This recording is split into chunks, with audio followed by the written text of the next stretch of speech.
Marami nagtatanong, paano man nagiging happy at paano ba mananatiling happy? John 8:36, if the Son sets you free, you will be free indeed. At sa karanasan ng maraming kabihasnan, mga lipunan at mga individual, isang mahalagang factor to be happy is to be free. Maging malaya. Huwag maging alipin, huwag nakatali, huwag nakakulong. Panginoon, salamat po sa kalayaan, salamat sa freedom, salamat sa liberty na sa inyo lang nagmumula. Turuan niyo kaming maunawa kung ano ang halaga nito at papel nito sa pagiging masaya sa buhay. Be our teacher, our preacher, our healer. We seek you, Father, in the name of your Son, Jesus. Be free. Malaya ba tayo? O gaano kalaya?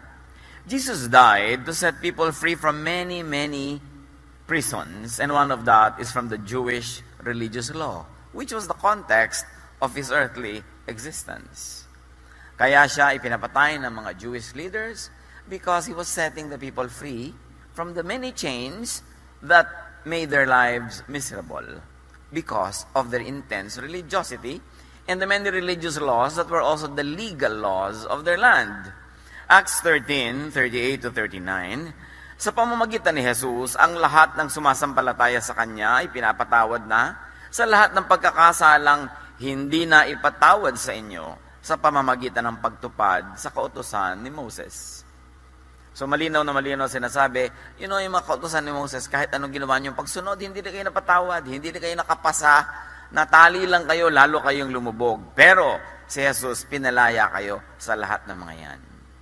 You were set free from the punishment of the sins that were inflicted upon the law or by the law to the people.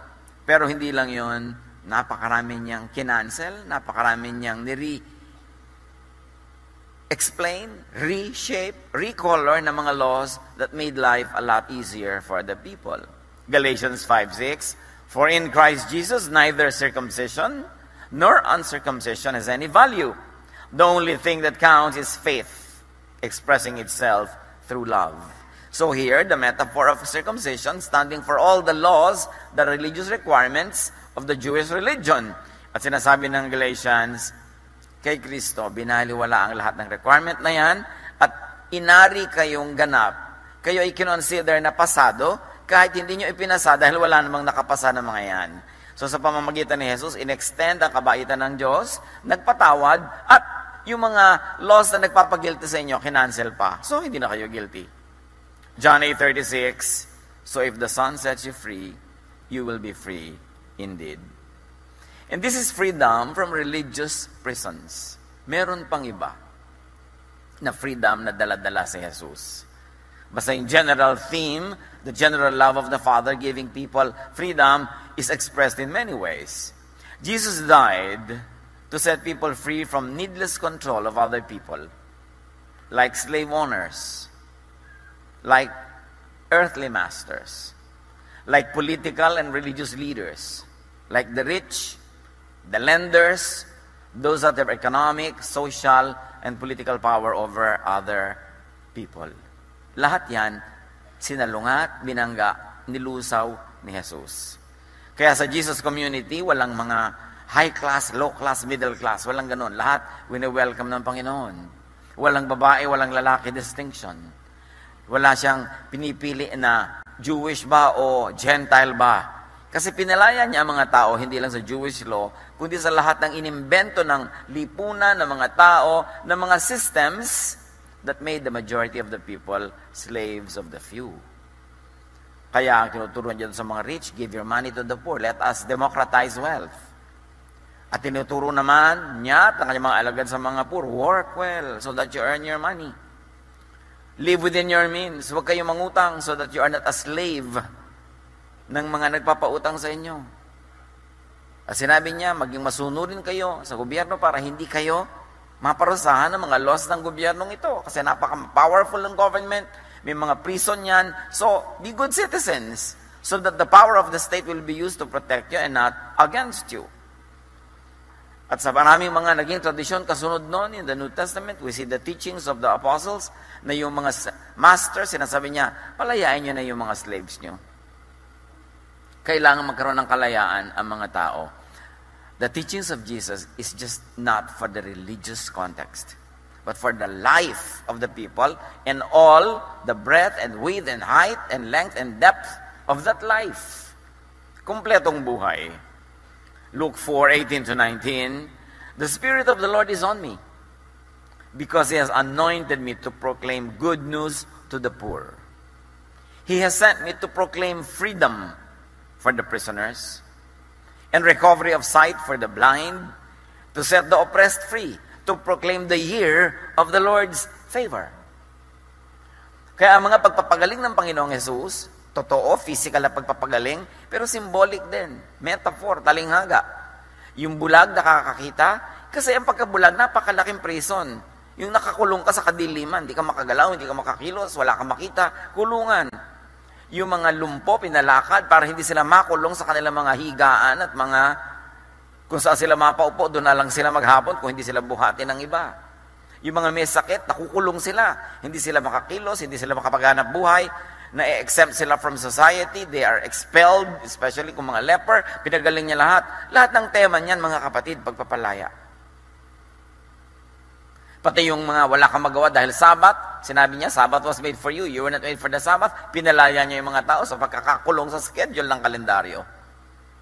Yung mga hindi ko ito pwedeng kainin, yung lang pwede kong kainin, pinalaya niya mga tao. Kainin niyo lahat yan, hindi kayo mapapahamak spiritually, although clinically and physically, pwedeng baka marumi talaga yan, but no, heaven will not take it against you in a spiritual way.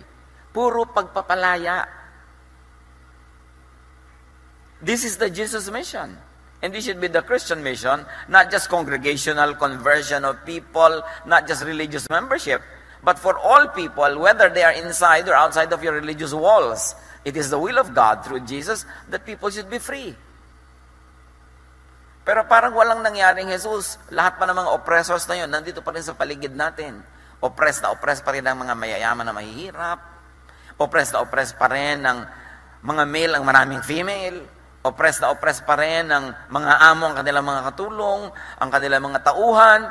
Parang walang nangyaring Jesus. At ang nakakalungkot sa loob mismo ng Christian Church, patuloy ang ganitong mga pagkukulong at pagtatali sa mga tao. Babae ka, ito lang ang pwede mong ministry. O ganito ka, ganun. Maraming mga kulungan na naman. You want to be happy? You want the work of God through Jesus become effective in your life? Be free. Goal dapat ng tao to be free. Romans 8:1-2. Kaya nga, hindi nahahatulang maparusahan ang mga taong nakipag-isa na kay Kristo Jesus. Wala na ako sa kapangyarihan ng kasalanan at kamatayan sapagkat pinalaya na ako ng kapangyarihan ng Espiritong nagbibigay buhay sa pamamagitan ni Kristo Jesus. Again, there is a religious flavor to this kind of freedom. Kasi marami tumanggap na kay Jesus, naniniwala na kay Jesus, takot na takot pa rin, ay pag nagkasala ako, pupunta na naman ako sa hell. Nakakulong ka na naman sa issue of sin, sa issue of guilt. Balik na naman yung mga bawal kainin at hindi pwedeng kainin, anong dapat isuot, anong dapat at ganito. Balik sa pagkakakulong ng mga tao. Kaya ina-emphasize, malaya na ako sa kanya mga bagay. I am free to do anything that is not harmful to others. And remember this, your freedom stops where the freedom of other people already begin. Hindi ko mo free ka, ay pwede mo nang guluhin lahat ng tao, agawan sila, nakawan sila. Kasi ang iyong mga karapatan, ang iyong mga kalayaan ay hanggang doon lang sa kung pwede ka na ngayong sumaklaw sa karapatan at kalayaan ng kapwa. You are free to do good, but not to do bad, especially bad things against other people. Ironically, the Christian church could and has become another chain and another prison. Suriin ang kasaysayan ng Christianity in the last 2,000 years, naging kulungan na naman siya. Ikinulong na naman ang mga babae sa ganitong role, ikinulong na naman ang mga mahihirap sa ganitong role, nagkaroon na ng mga amo, mga boss, mga bishops, mga kung ano mga leaders, bumalik lang ang lahat. Naging mas oppressive pa kasi ginagawa na sa pangalan ng Diyos, so wala na makakontra kahit oppressive na ang relihiyon. Therefore, you want to be happy, God wants you happy, don't only be free, but stay free. Minsan, madaling lumaya. Magkaroon ka lang ng isang himagsikan, isang revolusyon, lumalaya ang isang bansa. But to stay free? No. They invent their own masters again. Yung mga pakaraming mga bansa sa South America, tinatawag nilang Banana Republic kasi maraming saging doon. Pero kasi nagpalaya sila sa mga sarili nila against the former colonizers, pero they have their homegrown dictators. So, gano'n din naman ang ending. Hindi rin sila naging free, sandali lang. Napaka-importante na unuunawa natin that to want to be free, to set yourself free, and to set others free is a godly project. Yan ang gusto ng Diyos para sa atin. Hindi yung turo ng reliyon, magdusa ka na anak, magtiis ka anak, meron kang premyo sa langit. Yan ang mga pang-uto, panghikayat, panghipnotismo ng relihiyon para payagan mo na itali ka, payagan mo na hut-hutan ka, payagan mo na alilain ka na naman, yun na nga ang nilabanan ni Jesus. Galatians 5:1, it is for freedom that Christ has set us free. Stand firm then and do not let yourselves be burdened again by a yoke of slavery. Slavery to any political, economic, religious, social, personal, cultural institutions, even personal ties. Kaya sa Luke 9:59-60, isang hiwaga ito sa maraming nag-aaral ng Bible. Jesus said to the man, "Follow me." But he replied, "Lord, first let me go bury my father." Jesus said to him, "Let the dead bury their own dead, but you go proclaim the kingdom of God." Sabi diba, anong kalapastanganan nito? Bakit ililibing lang naman niya yung tatay niya? Hindi pa pinayagan ni Jesus? A few days na lang yun? Hindi lang yun ang nakataya dito. Nakataya dito yung buong metaphor ng taong pagkakaalipin niya sa kanyang pamilya. And really, the family could be an oppressor. Hindi ka makapag-asa-asawa dahil ang dami-dami mo naging responsibilidad sa iyong mga pamangkin. Hindi ba prison yan? Hindi ka makagawa ng mga gusto mong gawin dahil ayaw ng mga matatanda sa inyo na itong pag-aralan mo. Kailangan ito. Napakaraming oppression sa loob ng family at napakaraming nating tradisyon na napaka-oppressive. Tulad yan, paglilibing. May ipinapagawa na sa kanya si Jesus, lumakad ka na, declare the kingdom of God, gaano katagal pa bago matapos ang libing? So, nakatali siya sa ganung tradisyon. Tayo man, nakatali sa napakaraming tradisyon. Tradisyon ng pamamasko. Kahit wala ka ng pera, mangungutang ka para may pamasko. Hindi ba nakakakadena yung tradisyon na yan? Nakakatanggal ng ating mga kalayaan? Marami tayong mga gustong gawin na hindi natin magawa because it's against the tradition of our town or against the tradition of our family. But the Lord gives a lot of premium to individual and personal freedom. At kitang-kita dito sa sinabi niya, hayaan mo na yung mga dead ang mag-bury ng kanilang dead. Ikaw alive, you're spiritually alive, go and preach the kingdom. Dahil maraming nakataya na kaluluwa na kailangan maligtas na sila. Pero huwag mong hayaan na ganyan mga sentimiento, ganyan mga drama ang makapigil sa iyong spiritual development. Marami tayong mga isinasaalang-alang, kaya buong buhay para tayong alipin ng iba. Ano kaya, hindi ko ito maisuot, mapapagalitan ako ni ganun. Hindi ko yun magawa kasi ganun. Hindi ko maibig ang gusto kong ibigin kasi may kontra akong tiya. Ang daming kumokontrol sa buhay natin, parang hindi nangyari si Jesus. In fact, ginagawa pa nga si Jesus sa panakot. Magagalit ang Diyos, huwag kang sasaya. Magagalit ang Diyos, huwag mong gawin yan. Diyos pa ang ipinang sasangga sa mga sariling impositions ng kapwa. So, be free, stay free, and if you're faithful to God, set others free. Kung ikaw yung may kapangyarihan, ikaw yung may pera, ikaw yung mayaman, ikaw yung may influensya, ikaw yung may tinig, set others free. That is high religion. 2 Corinthians 3:17, now the Lord is the Spirit, and where the Spirit of the Lord is, there is freedom. O may freedom nga ba? Sa mga churches, hindi natin pwedeng kantahin yan. Hindi natin pwedeng gamitin ng ganyang instrument. Hindi natin pwedeng gamitin. Ang daming hindi pwede. Sabi, when the Spirit of the Lord is there, there is freedom. This is freedom to do good. Not freedom to do bad, but to do good. Pero marami namang good, minamasama Kasi mayroong nang kokontrol at gusto niyang siya lang ang masunod. John 13:35, if you love each other, everyone will know that you are my disciples. So paano nalalaman ko ikay tagasunod ni Jesus? Hindi ko anong version ng Bible ang ginagamit mo. Hindi kung anong sekta o relihiyon ka, kundi kung maibigin ka. Mas generic, hindi branded religion. Maibigin ka, edi sumusunod ka kay Jesus. At sa John 14:12, sabi ni Jesus, very truly I tell you, whoever believes in me will do the works I have been doing. And what has Jesus been doing? Setting people free and loving people. So, kung ikaw ay alagad ni Jesus, kung mahal mo si Jesus, you will love people. And if you love people like Jesus does, you will set people free. Papayagan mo, for instance, ang anak mo na sundin yung kursong gusto ng puso niya, hindi yung idinidikta mo lang dahil ikaw magbabayad ng matrikula. Papayagan mo yung anak mo na ibigin yung taong hindi mo gusto, siya naman itong iibig, siya naman itong magpapakasal. Bagamat hindi masamang makinig sa mga magulang, kasi mga magulang sa haba na ng kanilang experience, marunong na silang umuri at manuri. 99% tama ang mga magulang. But when push comes to shove, your greatest gift to your child will be to set them free. Meron ako nung kilala na yung kanilang mga young people in their family gustong may gawing career, ayaw nung matatanda. Kinausap pa ako para ako pumigil. Pero sabi ko, yung mga bata may pakpak, hayaan lumipad. Kasi kaya sila may pakpak. Kung pwede lang nga sana, tanggalin natin yung pakpak na yun, ipamulasan na lang natin sila, hindi ba? Yung lagi na lang natin sila kasama.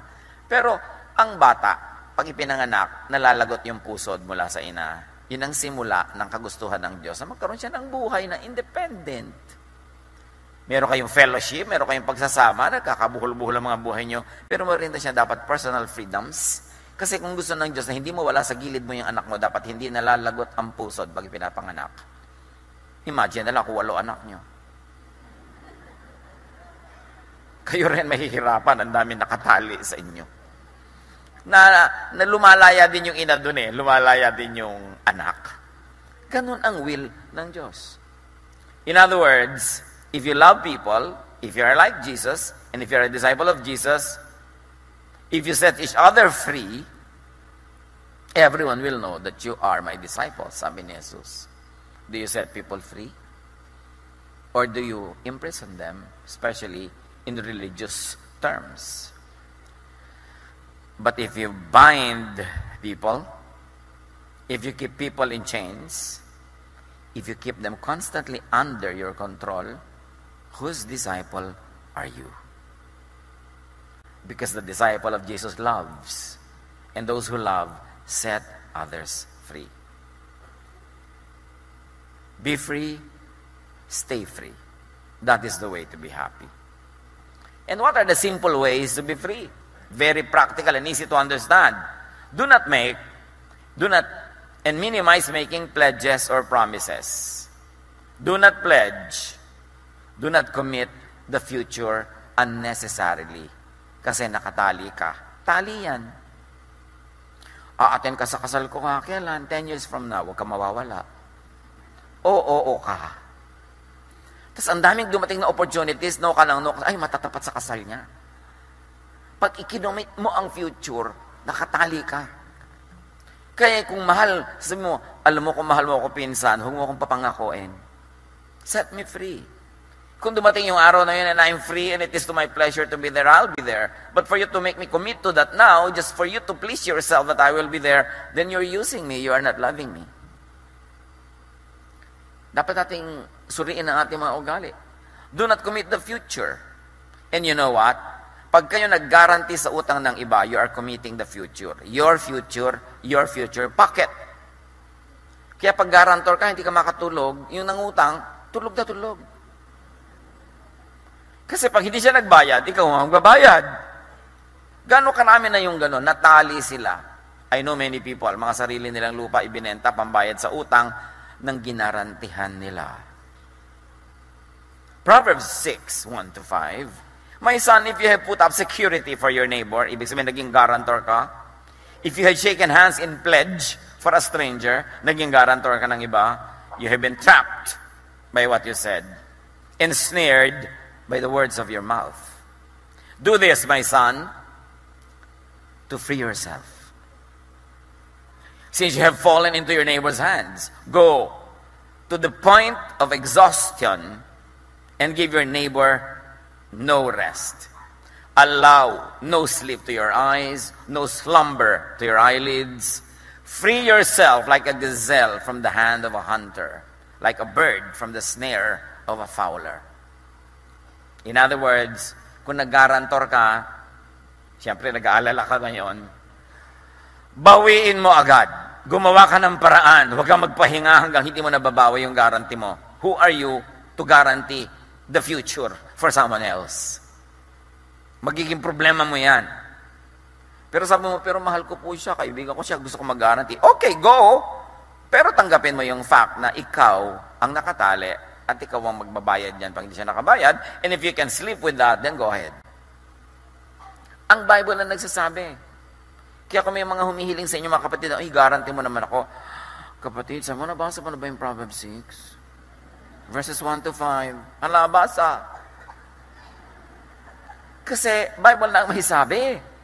Proverbs 22, 26 to 27, do not be the one who shakes hands in pledge or puts up security for debts. If you lack the means to pay, your very bed will be snatched from under you. Clear yun. That's one way to be free. Huwag kayong mag-guarantee ng utang na may utang. Pero kung gusto nyo talagang mag-guarantee, tanggapin nyo from day one that there's a 99% possibility na kayo magbabayad. And if you can sleep with that, then go ahead. Pero kung hindi, huwag na lang. To be free, do not join organizations that make you pledge allegiance or a conditional submission. Nakita niyo napakarami mga fraternity, napapahamak yung ibang member kasi nagpe-pledge sila ng allegiance kahit anong pinagagagawa nila kabulastugan, lahat sasali. Yung mga kung ano-ano mga society sa mga sumpa-sumpa pa sa dilim, may mga kandi-kandila at bungo-bungo, liba na lang katipunan. Kasi mapapahamak kayo. 1 Corinthians 6:12, I will not be mastered by anything. Magiging amo ko ba yan? Huwag na lang. Sasali ako dyan? Huwag na lang. Kasi magiging amo ko kayo, dadami amo ko. Do not swear. Promise. Say simply yes or no. Para huwag nyo masyado ibaon ang inyong sarili. James 5:12, above all, do not swear. All you need to say is a simple yes or no. Mas madali-daling bawiin yun kasi may kasama pang sumpa. Matthew 5:34, but I tell you, when you make a promise, don't try to make it stronger with a vow. So, importante yan. Paano po yung marriage vows? Yun nga. Kaya ka nagbabaw dyan, you invest everything. So, hindi mo kayang panindigan, di wag ka na lang mag-vow. Hindi wag kang mag-asawa. Kasi sa pag-asawa, you know why you have to make the vow? Because the person who enters this kind of contract and covenant invests everything. Kaya dapat pareho kayo matapat. Kasi invest siya ng invest, tapos ikaw hindi ka matapat, lugi siya. Kaya napaka-importante ng vow na yon. Now, do not be quick to make a pledge or a promise. Lalo sa bata, mangangako kayo. O sige, sa birthday mo, lalabas tayo para kumain. Alam nyo, kahit lumindol ng magnitude 10, birthday niya, kaya lumabas kayo. Kasi hindi niya kayo titigilan. Kasi nangako kayo. So, kailangan may mga, anak, pagka ganito, pagka ganun, gagawin natin.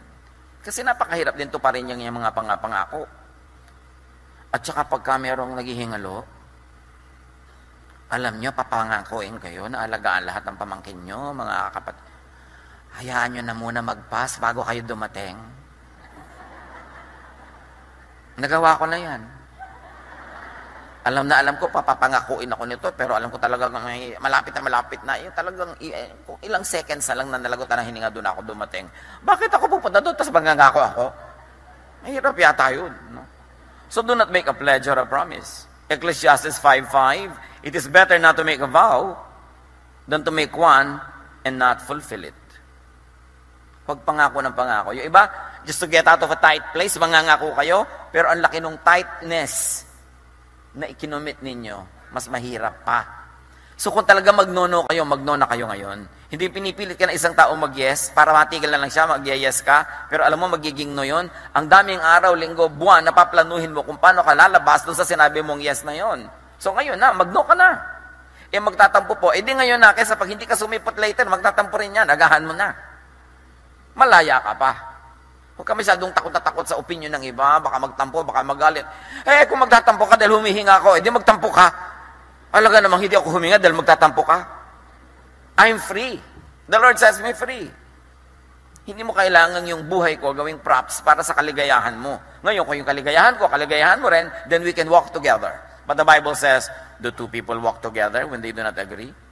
The answer is no. They don't walk together when they don't agree. That's how you stay free. Don't be afraid to walk alone. Don't be afraid to be alone at times. Kasi may kasama ka nga, muchacha ka naman niya. Mabuti pa, wala ka nalang kasama. 1 Timothy 5:11-13. As for younger widows, do not put them on the list of beneficiaries that had responsibilities at that time. For their sensual desires overcome their dedication to Christ, they want to marry. Thus, they bring judgment on themselves because they have broken their first pledge. So apparently, nung first century church, yung mga widow, lalo young widows, inililista nila as young widows, nagiging member sila ng very exclusive group, sinusuportahan sila ng church, pinapakain sila, pero may mga kapalit yun, ng mga responsibility. Pero sabi nitong si Pablo, yung mga batang-bata pa mga byuda, huwag nyo nang isali dyan kasi, siyempre, kakarengkeng pa yan, mag-aasawa pa yan. So, ang gagawin ninyo, itinali nyo sila sa responsibility, tapos tatalikuran na lang nila yun, tapos magagalit tayo sa kanila, huwag na lang. Huwag nyo na silang isali para free sila. Huwag nyo silang ipasubo. Huwag nyo silang ilagay sa conflict at kahihiyan later. Di ba? Magpe-pledge ka kung ano-ano mga pledge dahil sa relihiyon, tapos hindi mo naman matutupad, ititiwalag ka rin, magagalit sila sa'yo, mapapahiya ka, huwag ka na lang mag-pledge. Sabihin mo na lang, let's see. Kesa sabihin mong yes. One of the best ways to stay free is to never say yes at once. Lalo may power ka, may humihiling, sabihin mo, I shall see. Ganyan daw si King Louis XIV of France. Ang dami-dami niyang friends na humihingi ng favor. Wala siya sinasagot ng yes agad. Sinasabi niya, I shall see. Para mapag-isip-isipan pa niya. At sabi ng isa daw, I thought you were my friend. At sabi ng hari, the king has no friend. Hindi ibig sabihin na mayabang yung king. Ibig sabihin, I am responsible to all. I cannot be friendly to anybody at the expense of the whole citizenry of the kingdom. Sabi niya, a person of responsibility cannot have many friends because he or she will prostitute the position for the sake of the friend. So pag tumanggap ka rin ng responsibility, tanggapin mo yan na you will not keep many friends because you become friend of the whole nation or the whole company or the whole group. May pananagutan ng power. Itatali ka rin ng power kasi marami kang pananagutan. Remember this, to be happy and stay happy. Do not say a big no when you're feeling bad. Pag galit ka, masama ang iyong pakiramdam, mukhang malungkot, mukhang walang perang darating, do not say a big no. Kasi commitment din yun. Baka mapasubo ka at magsisi. Because usually, when you're in a bad mood, your tendency is to say no. So you say, I shall see. Later, not now. Proverbs 29:22, an angry person stirs up conflict. And a hot-tempered person commits many sins. Kasama na rin doon yung mga nagno-no siya sa hindi naman niya dapat nakaka-create siya ng maraming enemies. Do not say a big yes when happy. Alam niyo, pag happy-happy kayo, ang tendency niyo mag-yes kahit saan, kahit ano. At yung mga mapagsamantala, inaabangan, happy ba? Sa office yan, happy ba si boss? Di ba? Happy ba si ma'am? Oo. Naku, ito, papapirma ko na itong mga request ko. Kasi pag happy ka, yes ka ng yes. Tandaan nyo to, ha? Pag malungkot kayo, don't say no. Pag masaya kayo, don't say yes. Kasi ang tendency, pag lumungkot kayo bukas mo, bakit ba ako nakapag-yes? Natauhan ka eh. Baka nabibigla ka lang, tapos magsisisi ka. Yang yes at no, huwag niyong pawalan agad. Hold it. Pag pinawalan nyo na, amon nyo na yan. Kayo na ang slave ng yes at no ninyo. Pero habang hawak nyo pa, kayo pa ang amo. Matthew 14:6-7. Nang sumapit ang kaarawan ni Herodes, sumayaw ang anak na babae ni Herodias sa harap ng mga panauhin. Labis na nasiyan si Herodes, kaya sinumpa niyang ibibigay sa dalaga ano mang ibigin nito. Sabi niya, even half to my kingdom, I'll give to you. Ang saya-saya kasi nung hari, lasing pa. Sabi nung dalaga sa nanay niya, ano pang hihingin ko? Ang ulo ni John the Baptist.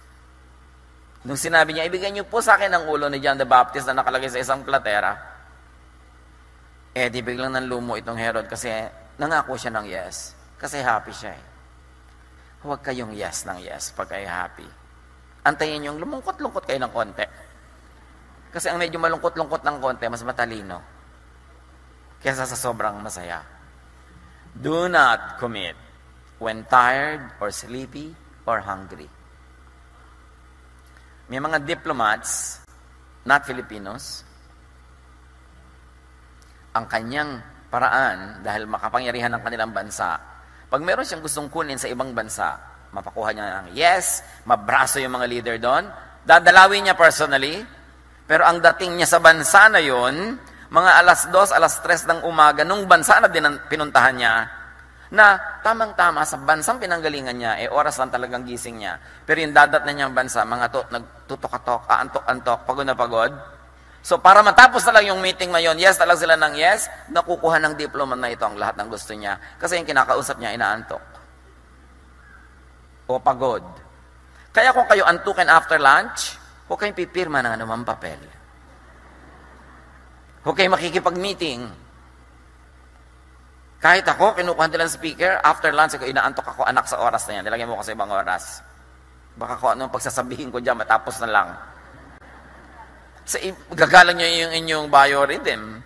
Kasi, may mga tendency na kayo mag-yes o mag-no. Depende kung ano ang chemical composition ng inyong katawan.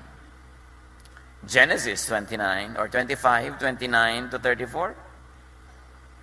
Minsan, si Jacob ay nagluluto ng sinabawang pulang patani or lentils. Siya naman pagdating ni Esau mula sa pangangaso, sinabi niya, gutom na ako. Bigyan mo naman ako niyang mapulang niluluto mo. Sumagot si Jacob, ibigay mo muna sa akin ang iyong karapatang bilang panganay. Yung karapatan ng panganay, kanya lahat yung napakaraming privilege. Gutom na gutom dumating si kuya. Si Bunso nagluluto ng napakabangong lentil na sinadya niya to talaga, I'm sure. Pagdating ng kuya niya, sabi, gutom na gutom ako, pakanin mo naman ako. Ibigay mo muna sa akin ang karapatan mo bilang panganay. Ibig sabihin, ako nang superior sa iyo, ang mana mo, mana ko na. Payag na ako, sabi ni Esau. Aanhin ko pang pagiging panganay kung mamamatay naman ako sa gutom. Kung gayon, sabi ni Jacob, sumumpa ka muna. Pakita niyo mga elements na pinag-uusapan natin. Sumumpa nga si Esau at ibinigay kay Jacob ang karapatan ng pagiging panganay. Ibinigay naman ni Jacob kay Esau ang niluto niyang gulay at binigyan pa ito ng tinapay. Nagmukha pa mabait. Kasi gutom. Mga kapatid, magtrabaho tayo, sikapin nating maging independent, kasi pag gutom tayo, napakadaling isuko ang ating mga karapatan. Pagkapos ka, wala kang pera, nangangailangan, napakadaling magpaalipin sa kapwa. Kaya yung pagiging economically active and productive and fruitful, part of freedom yan. Part yan of Christian ethics. Because when you don't have anything, and people give you something, they can throw it at your face, and you have no choice but to smile. Naaalipin ka, pag needy ka, kaya kailangan di ka needy. Iwasan na dumating sa ganong pagkakataon. And do not commit at once sa mga invitation. Tulad ko lang, por Dios, por Santo, 65 na ako next month. Ang tanda-tanda ko na. Tapos ang dami-dami pa, ipakisal nyo naman po kami, Pastor, kailan? 2 years from now po. Anak, ang tagal-tagal ba nun? Paano kung may biglang magyaya sa akin ng round trip around the world? Di ako makalakad dahil nakakomit ako sa'yo. Saka na, invite me 1 week before. Ay, ang lapit naman po. Kung ayaw mo, diwag. Ba't mo ko pinapakomit ngayon? Ganun mo ba ako ka-love? Tinatanggalan mo ako ng freedom? Gawin mo lang akong trophy, pastor, trophy, tagagawa ng wedding mo, kahit yung buhay ko natali na sa'yo. So, isipin naman natin yung ganun. Maging mabait tayo sa kapwa, huwag natin silang ipahamak o ipasubo sobra. Ganyan yung makasalan, mga birthday. There was one person that invited me to a birthday, and I usually don't go to birthdays anymore kasi inaantok na kapag 8 o'clock. Gusto ko na mahiga. Alam ko yung birthday niya, late pa yun magsisimula, ang haba-haba pa, bla bla bla. So sabi ko, sige, pupuntahan lang ko kasi may kami pinagsamahan ng matagal na. Sabi niya, huwag ka mawawala. That was the most unkind thing I heard. Yung, huwag ako talagang mawawala. Yung, napakalaki naman pananagutan yan. Di ba? So, napakahalaga mga kapatid, to not overcommit. Do not accept every invitation. Pero kung wala mag-iimbita sa inyo, pasalamat na kayo may umimbita. Yes na agad. Pero kung pagod na kayo and you have earned it, huwag kayo lagi mag-commit. Mga events. Ang dami mga event. Birthday, minsan ko lang pong birthday yan. Oo nga, iha, minsan mo lang birthday. Pero merong 5,000 tao sa church. Minsan din sila nagbe-birthday a year. Kung lahat yan pupuntahan mo, di naubos na yung buong buhay ko, ka-attend ng ganyan. So, mahal mo ko, ganito dapat ang invitation. We love you, we like to invite you, and we will be glad if you could come. But if you could not, that's fine. And even if you commit to come, you may be late. Or tinamad ka, di wag kang pumunta. That's how much we love you. Ganun dapat ang invitation. I'll accept all those kind of invitations. Pero yung huwag kayo mawawala. Naman. Diba? Ecclesiastes 5:6, do not let your mouth lead you into sin. And do not protest to the temple messenger, my vow was a mistake. So you see, yung mga spiritually high, huwag din kayo laging pledge ng pledge. Kaya ako hindi nagpapa-pledge sa church. Yung pledge, ito gastos, ito yung pledge kayo. Pero siyempre, magme-message ka muna nung makabagbag damdamin, yung nakakagilting tanggihan, tapos ipapas mo yung mga pledge cards. Diba? Emotional blackmail yan. Spiritual blackmail. Kaya, sabi ni Ecclesiastes, kaka-pledge mo pa lang kanina, natauhan ka sa mo, may bawas sa mistake, binabawi mo doon sa program director yung pledge mo. Kaya sabi niya, huwag kang pledge ng pledge. Judges 11, 30-31, and 34-36. Ito ang isang pledge na gusto kong tandaan yung mga kapatid. Sumumpa si Jephthah kay Yahweh ng ganito, kapag pinagtagumpay ninyo ako laban sa mga Amonita, susunugin ko bilang handog sa inyo ang unang lalabas sa aking bahay at sasalubong sa akin pag-uwi ko. Ugali ng maraming hayop, pag dumadating yung kanilang amo, nagtatakbuhan sa pag-greet. At sabi ni Jephthah, Lord, papanalunin niyo lang sa giyarang ito. Ang mauna sa takbuhan na ito na sumalubong sa akin, susunugin ko bilang handog. Gusto niyo ba yung ganong pledge? Nang magbalik si Jephthah sa Mizpah, sa kanyang bahay, sinalubong siya ng kanyang anak na babae na sumasayaw sa saliw ng tamburin. Siya ang kaisang-isang anak ni Jephthah. Nang makita siya ni Jephthah, pinunit niya ang kanyang damit at buong paghihinagpis na sinabi, anak ko, kay bigat na bagay nitong ginawa mo sa akin ngayon. Ang panata ko kay Yahweh ay hindi ko na mababawi pa. Dapat sinabi ng anak, bakit ako nagbigay? Kayong gumawa ng vow. Why don't you burn? Ba't ako? Kasi nag-pledge ako. Sabi niyang ganun. Ang tanong ito mga kapatid, bakit naman ata? Huwag kayong panata ng panata.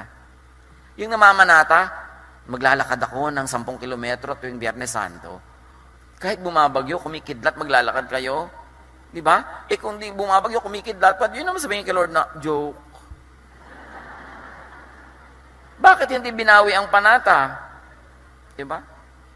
At bakit kinonsinti ng temple, ng religion, ang mga panatang yan? Kasi beneficial yan to religion. Namanata ka, so obligado ka ngayon magbigay, maglingkod, magganito, magganon. Pero ang nakakalimutan nating lahat, nakalimutan ni Jephthah, mabuti at mabait ang Diyos. In fact, ayaw ka nga niyang mamanata eh. So kung ayaw ng Diyos na ikaw vow ng vow, pledge ng pledge, at nagkamali ka nag-pledge, magagalit kaya siya kung binawi niya, Lord, di po ba sabi niyo, gusto niyo free ako? O yan na end, sisimula mo. Pwede po bang bawian na lang? Hindi kaya pwedeng sabihin ni Jephthah yun sa Diyos? Anong pagkakakilalan sa Diyos? Ganong kalupit? Samantalang sabi sa Isaiah 1:18, come now, let us settle the matter. Sabi ng ibang versions, let us reason together. Though your sins are like scarlet, they shall be white as snow. Though they are red as crimson, they shall be like wool. Kahit ang dumi nyo, lilinisin ko kayo. So mahirap ba naman sa Diyos na sabihin, o sige na, lumaya ka na lang, bawiin mo na yung pledge mo na yan. Hindi ko gustong nakatali ka. Sobrang misrepresented ng religion ng Diyos. Nagmumukha ang Diyos na malupit, unreasonable, unkind. No. God is so kind, and He was so bored and angry with the way religion has been misrepresenting Him that He sent His Son, Jesus, to give us the true image of the invisible God. And the God that Jesus presents is a God that's loving, kind, forgiving, accommodating, accepting. Do not commit until you have heard the counsel of a contra. Alam niyo sa buhay natin, yung mga kontrabida, di ba? Yung nagsashopping kayo, gustong-gusto mo, kailangan mo ba yan? Bibitawan mo tuloy itong binibili mo. So, pero sa mga, sale. Sale nga, pero kailangan mo ba? So, end ka ngayon uwi na wala kang dala. Malaki ang ministry ng mga kontra. Kasi kung minsan sa ating mga kabaliwan, sila ang nagbibigay sa atin ng katinoan. Huwag kayong gagawa ng malaking desisyon na hindi kayo nakakakonsulta sa mga kontrabida. So, text mo na, huy, kontra, halika nga, magkape tayo. Pakinig ng mga ideya mo na nakakasira ng loob. Di ba? Kaya saan kasama nyo lagi? Sulsol. Pero pag gusto nyo talagang bibili nyo, ang isama nyo ay sulsol para matuloy. Pero kung nalilito kayo, alam nyo mahalagang decision to, listen to the contrast. Proverbs 15:22, plans fail for lack of counsel, but with many advisors, they succeed. Which ibig sabihin din, pag hihingin mo pa yung counsel ng iba, you take time. Nasunod din yung gusto natin na huwag kang mag-decide agad. Kasi naiiba ka pag dumadaan ng minuto, oras, araw. So, hayaan mo muna mag-settle down.